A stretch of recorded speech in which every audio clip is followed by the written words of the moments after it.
नमस्कार विद्यार्थी मित्रांनो, लर्न विथ गौरव या यूट्यूब चॅनलवर तुमचं सर्वांचं स्वागत.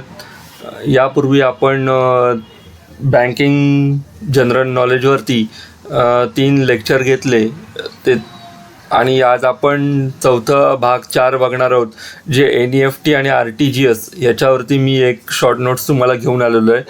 ही सुद्धा एक अतिशय महत्त्वाची टर्म आहे. NEFT आणि RTGS या टॉपिकवर सुद्धा तुम्हाला 1 किंवा 2 मार्काला प्रश्न विचारले जाऊ शकतात PDCC बँकेमध्ये. तर या टॉपिकला सुद्धा आपण वगळून चालणार नाही आहोत. तर हा आपण टॉपिक डिटेलमध्ये शिकणार आहोत. NEFT आणि RTGS म्हणजेच नॅशनल इलेक्ट्रॉनिक फंड ट्रान्सफर आणि रिअल टाईम ग्रॉस सेटलमेंट. तर तुम्ही जर मागचे 3 लेक्चर्स माझे बघितले नसतील तर प्लेलिस्टमध्ये जाऊन तुम्ही नक्कीच ते 3 लेक्चर्स बघून घ्या. तुम्हाला त्याचा नक्की फायदा होईल. आणि हा व्हिडिओसुद्धा शेवटपर्यंत बघा, म्हणजे तुमचं 1 किंवा 2 मार्क्स इथेसुद्धा कन्फर्म होऊन जातील. चला तर मग आपण आजच्या लेक्चरला व्हिडिओला स्टार्ट करूयात. NEFT आणि RTGS बँकिंग भाग 4. National Electronic Fund Transfer is one of the most prominent electronic fund transfer systems of India. NEFT was introduced in November 2005 and it is a facility provided to bank customers to enable them to transfer funds quickly and securely to one account to another account. It is a nationwide payment system facilitating safe and secure transaction all over the country. म्हणजेच काय, national electronic fund transfer ही एक fund ट्रान्सफरची इंडियाची एक system आहे, जी की November 2005मध्ये introduce झालेली आहे. एका अकाउंटमधून दुसऱ्या अकाउंटमध्ये पैसे ट्रान्सफर करण्यासाठी याचा उपयोग होतो आणि ते क्विक केलं जातं आणि सेक्युअरली केलं जातं. आणि ही एक वर्ल्ड वाईड सिस्टीम आहे, जी की ऑल ओव्हर द कंट्रीमध्ये फंड ट्रान्सफरची. ठीक आहे. आता आपण बघणार आहोत maximum and minimum limits for NEFT. याचं किती तुम्ही मिनिमम मॅक्झिमम पैसे ट्रान्सफर करू शकता आणि किती मिनिमम पैसे आपण NEFT थ्रू ट्रान्सफर करू शकतो. You can initiate an NEFT fund transfer starting from ₹1. On other hand, RBI has not set any maximum limit for the same. When it comes to cash transaction, you can transfer up to ₹50,000 per transaction. Also, there is no limit on the total amount you can transfer. Few banks have set their own upper limit, such as HDFC Bank has set the upper limit of ₹25 lakhs per day per customer ID via online NEFT. म्हणजेच काय की NEFTला maximum आणि मिनिममची limit नाही आहे. ₹1 तुम्ही unlimited कितीही amount तुम्ही एका अकाउंटमधून दुसऱ्या अकाउंटमध्ये ट्रान्सफर करू शकतात. आणि जेव्हा कॅश ट्रान्झॅक्शनची वेळ येते, when it comes to cash transaction, you can transfer up to ₹50,000 per transaction. एका ट्रान्झॅक्शनमध्ये तुम्ही मिनिमम 50,000 रुपयापर्यंतच तुम्ही अमाऊंट ट्रान्सफर करू शकता. पण तुम्ही जर डायरेक्टली ॲप थ्रू NEFT किंवा बँकेच्या साईटवरून किंवा बँकेत जाऊन तुम्ही जर करत असाल तर त्याला काही एक लिमिट नाही आहे. ₹1 तुम्ही अनलिमिटेड, मॅक्झिमम नो लिमिट आहे याला, तर तुम्ही करू शकता. फक्त काही बँक्स वगळता आता HDFC बँकेने इथे अप्पर लिमिट टाकलेले 25 लाखाची पर डे पर कस्टमरला. अदरवाईज त्याला काही लिमिट नाही आहे. जर परीक्षेला विचारलं तर मॅक्झिमम आणि minimum no limit for NEFT, एवढं लक्षात ठेवा. ठीक आहे, नोट डाऊन करून घ्या. तुम्हाला जर नोट करायचं असेल तर व्हिडिओ पॉज करा आणि नोट डाऊन तुमच्या नोट्समध्ये करून घ्या. याचे बेनिफिट्स काय काय आहेत? Benefits of NEFT. It is an economical to use NEFT for money transfer. ही एक इकॉनॉमिकल सिस्टीम आहे जी मनी ट्रान्सफरसाठी यूज केली जाते. NEFT is a built on a secure platform.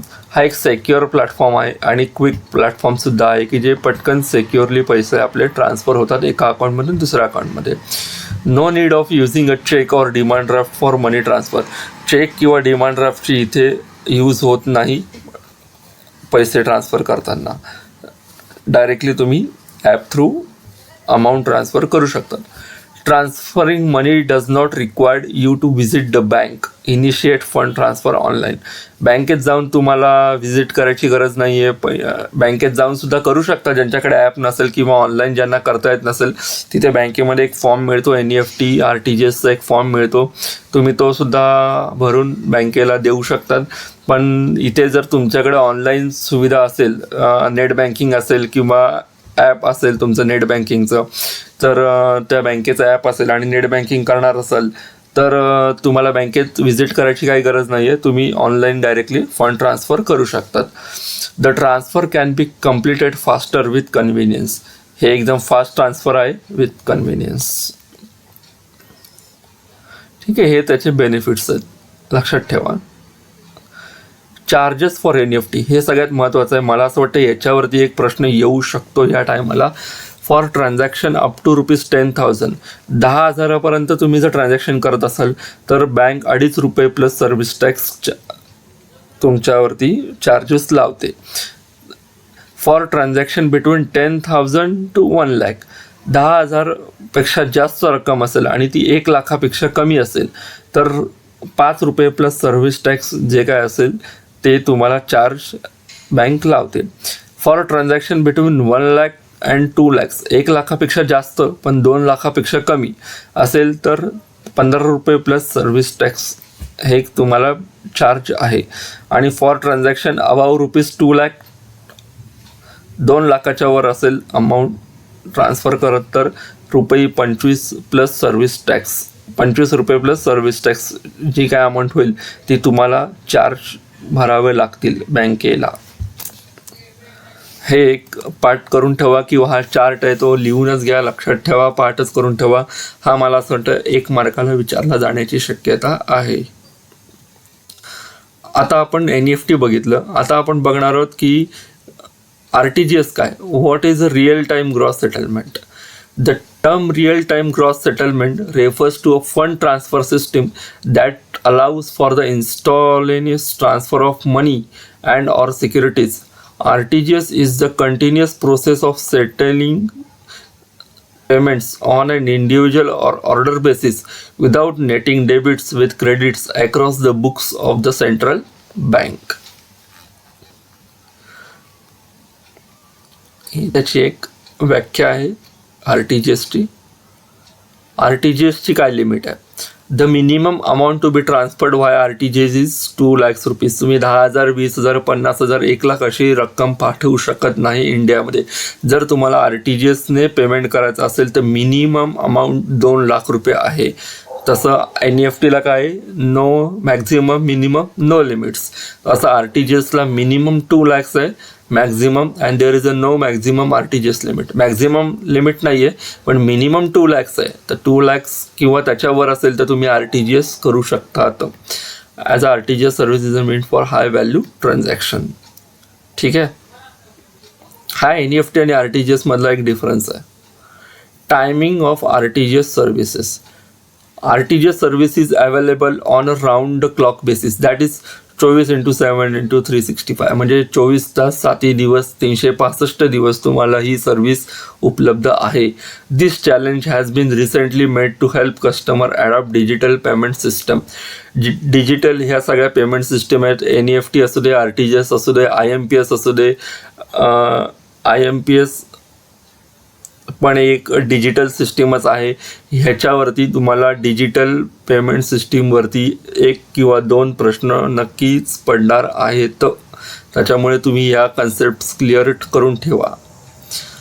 RTGSचे कसे चार्जेस. जसं NEFT करताना त्याचे बँक चार्ज करत होती तसं RTGS करताना सुद्धा बँक काही चार्ज करते. इनवर्ड ट्रान्झॅक्शन फ्री आहे, no charge to be levied.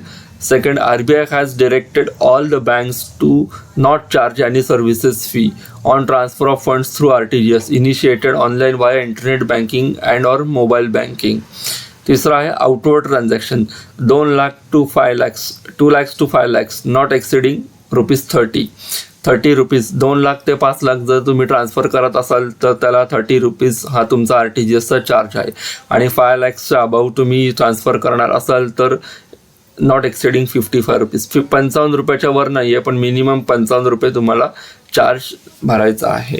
तर हे होते RTGS आणि NEFTचे चार्जेस, त्याचे लिमिट्स, त्याचं मिनिंग, त्याचे बेनिफिट्स. पाठ करून ठेवा, नोट डाऊन करून ठेवा, लर्न करा. तुम्हाला 1 किंवा 2 मार्क्स 100% येथून मिळणारच आहेत. तर तुम्हाला हा व्हिडिओ कसा वाटला, शेवटपर्यंत तुम्हाला आवडला की नाही, मला कमेंट बॉक्समध्ये जरूर कळवा. आणि तुम्ही जर या चॅनलवर नवीन असाल तर या चॅनलला लाईक करायला, शेअर करायला, मित्रांसोबत शेअर करायला आणि सबस्क्राईब करायला चॅनलला विसरू नका, जेणेकरून माझे पुढचे जे व्हिडिओज आहेत तुम्हाला ते प्रथम नोटिफिकेशनमध्ये तुम्हाला बघायला मिळून जातील. चला तर मग अभ्यास नीट करत राहा. व्हिडिओ शेवटपर्यंत बघितला त्याबद्दल धन्यवाद.